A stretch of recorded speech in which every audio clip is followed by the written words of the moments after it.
Agora, vamos juntos. Let's turn this country into a great nation, a free, democratic, and prosperous nation. Brazil above everything and God above all. Brazil has elected a controversial new president. What can Latin America's biggest economy expect from Jair Bolsonaro? Hello, I'm Arnold Naidu, and this is The Heat.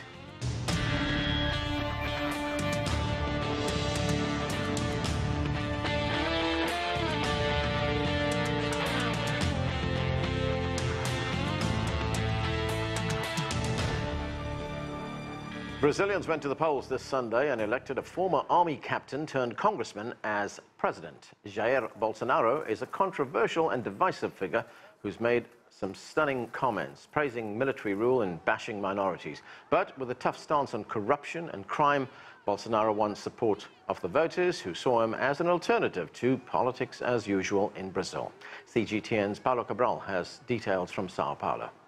Former army captain Jair Bolsonaro is the president-elect of Brazil after a fierce and polarized campaign, and now as the week begins, the team of Bolsonaro and the elect president himself begin to give some more signs of what their government is going to be like, some signs coming from the economic side. Bolsonaro, throughout the campaign, has already told the society who would be his new economy minister. It would be Paulo Guedes, and he's already said that some of his priorities will be working on reforms that the country needs, without giving more details, but saying, for example, that one priority will be the pension system reform. So the market actually reacted well to the result of the election. Sao Paulo's stock exchange, the main in the country, went up and the exchange rate went down. The Brazilian real appreciated against the US dollar, even though some analysts say that this honeymoon with the market may not last, that Bolsonaro will have to show quite quickly what he's coming for. But for now, it's still a lot of celebration from the side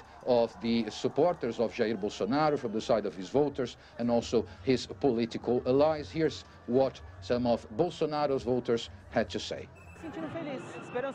I feel happy, full of hope. It's a change, almost water to wine. We are leaving a very corrupt government who really stole from Brazil. Now this country is going to move forward because of my captain, my president. He is not homophobic. He is a man of God. He is a man of character. He is not corrupt. He will fight for all Brazilians.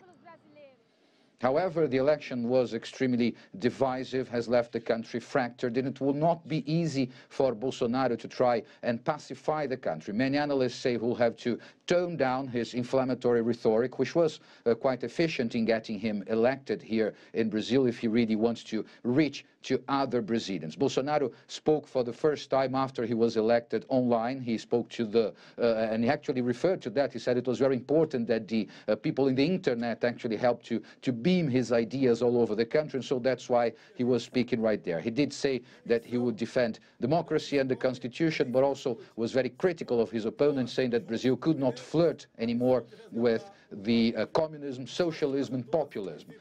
Jair Bolsonaro will be the president of Brazil from January 1st, 2019, still under an atmosphere of much tension in the country, of an ongoing political crisis since at least 2013, raging in Brazil. Also got worse with impeachment of former President Dilma Rousseff, and now the big question is whether this country will be pacified or if the political crisis will continue.